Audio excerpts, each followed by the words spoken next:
You are not here by accident, and you are not here to learn something new. You are here because somewhere deep inside you, a quiet refusal has already begun. A refusal to keep agreeing with a version of life that never truly fit. A refusal to keep explaining why you deserve less. A refusal to keep calling adaptation maturity and silence peace. Before this journey ends, you will recognize the invisible agreement that has been shaping your world, and you will dissolve it, not with effort, not with struggle, but with a shift so subtle that reality itself will have no choice but to follow. Stay with me, because what you are about to remember changes everything.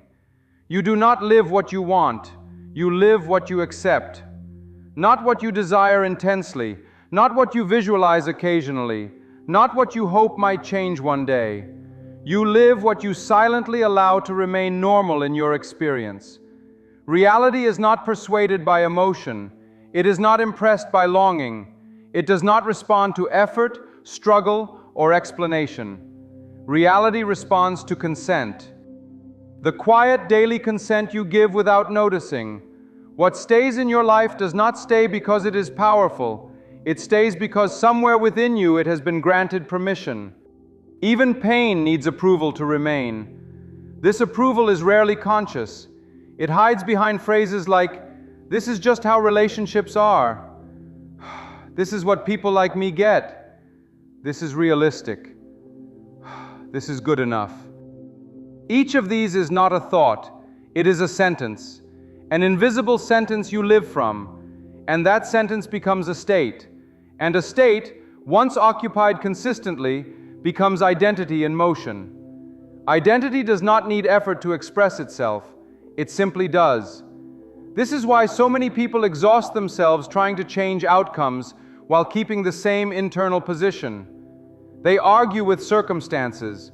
They negotiate with behavior. They try to manage timelines, correct people, manipulate events. But reality is not an opponent. It is a mirror. It does not argue back. It does not explain itself. It reflects precisely. Until the inner agreement changes, the reflection cannot. Audacity begins quietly, not with confrontation, not with burning bridges, not with dramatic declarations. Audacity begins the moment you notice where you've been agreeing without realizing it. The small tolerances, the emotional compromises disguised as patience, the moments where something feels wrong, but you stay anyway. Not because you want to, but because leaving the familiar feels riskier than staying misaligned. This is how patterns form, not through big decisions, but through small permissions repeated over time. The moment you stop granting those permissions, something destabilizes. The world doesn't collapse, it pauses. And in that pause, you begin to see something clearly for the first time. Reality was never rigid. You were simply standing still internally. When the inner position shifts, flexibility appears where there was none. Responses change, timing adjusts, paths open without effort. Not because you demanded them, but because you moved. And this brings us to the mirror. Before we go further, pause for just one moment. If something here is resonating, not intellectually but emotionally, comment one short sentence describing what you are no longer willing to normalize. No story, no explanation, just a declaration. Then continue. The mirror does not judge you. It does not reward or punish. It simply reflects the position you are standing in. Reality is not the cause of your experience. It is the consequence of your state.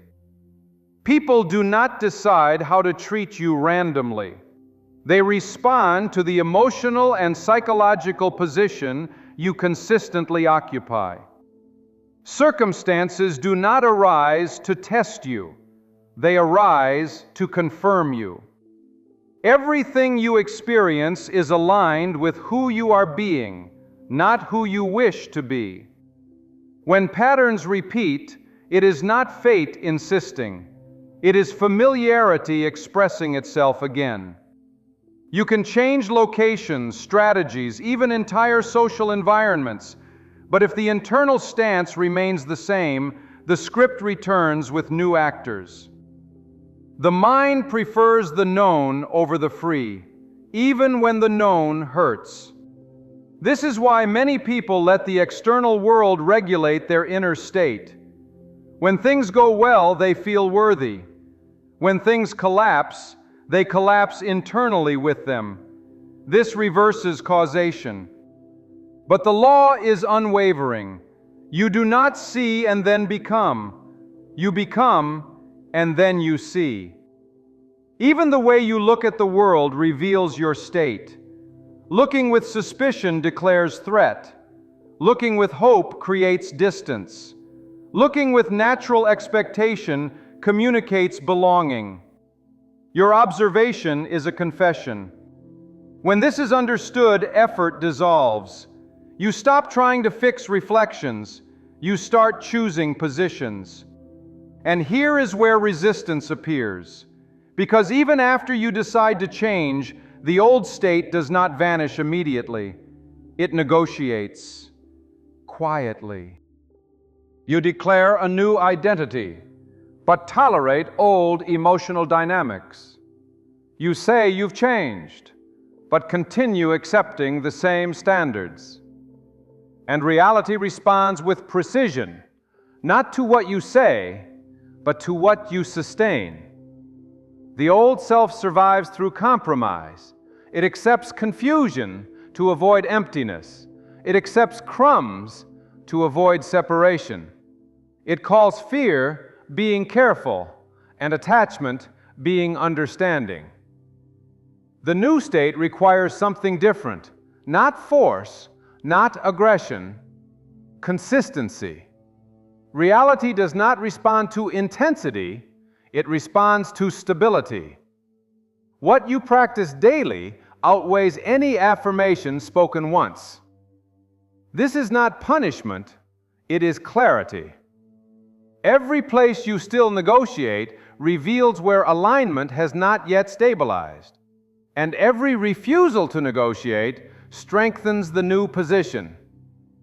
When the old self stops bargaining, the new self gains weight. And from that weight, standards emerge. Not rules, not demands, natural criteria.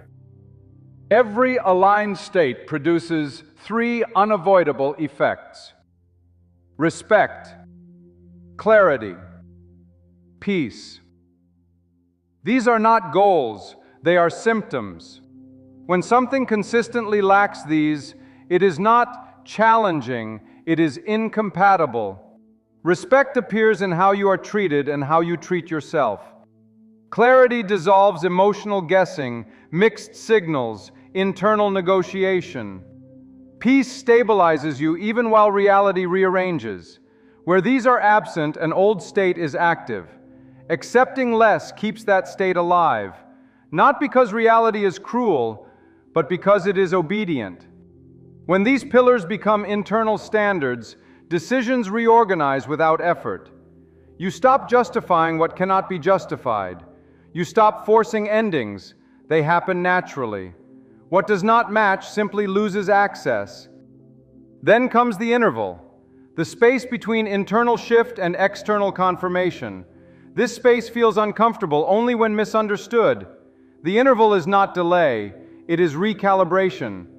When the state changes, reality must reorganize to reflect accurately. This requires steadiness, not surveillance. Looking for proof weakens the state. Searching for signs recreates distance.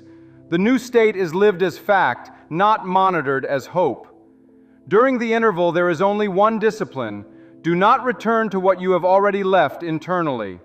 Do not justify misalignment. Do not accept emotional incoherence out of fear.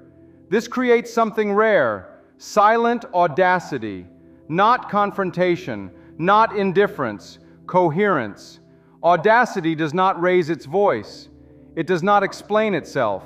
It is felt before it is understood. Action arises only when it naturally expresses the state, never to provoke change. And reality responds swiftly. People adjust or disappear. Situations reorganize. Opportunities appear without effort, not because you forced them, but because you became incompatible with anything else.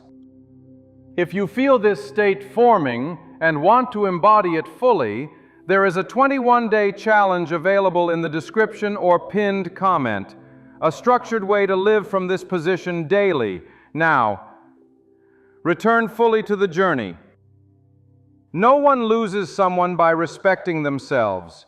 What is lost is compatibility with an old state. Crumbs exist only where little is accepted. When the state changes, the dynamic must change. This was never about controlling people.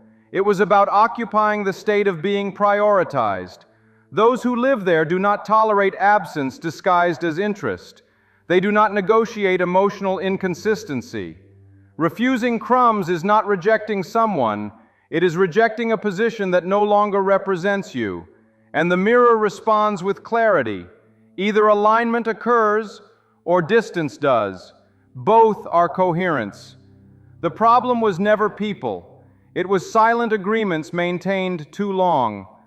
3 errors keep the old state alive.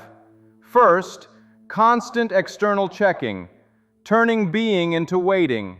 Second, accepting crumbs while expecting fullness. This communicates lack. Third, letting circumstances define identity. This dissolves causation. Correction requires no struggle, only awareness. And then a truth stabilizes. You do not ask for coherence. You assume it. To assume is not to fantasize. It is to live as fact what was once desire. The body relaxes, the mind quiets, reality aligns. Nothing transforms because you want it intensely. Everything transforms because you are it consistently. You do not need permission. You do not need signs. You simply stop accepting what no longer matches who you are. Comment now as a declaration, I only accept what aligns with who I am now. And as Neville Goddard taught, assume the feeling of the wish fulfilled, for consciousness always expresses itself as fact. If this way of seeing feels familiar, if it feels like remembering rather than learning, remain aligned with this message. Stay where consciousness is applied, not imagined. Let this path continue unfolding through you. Choose to stay here.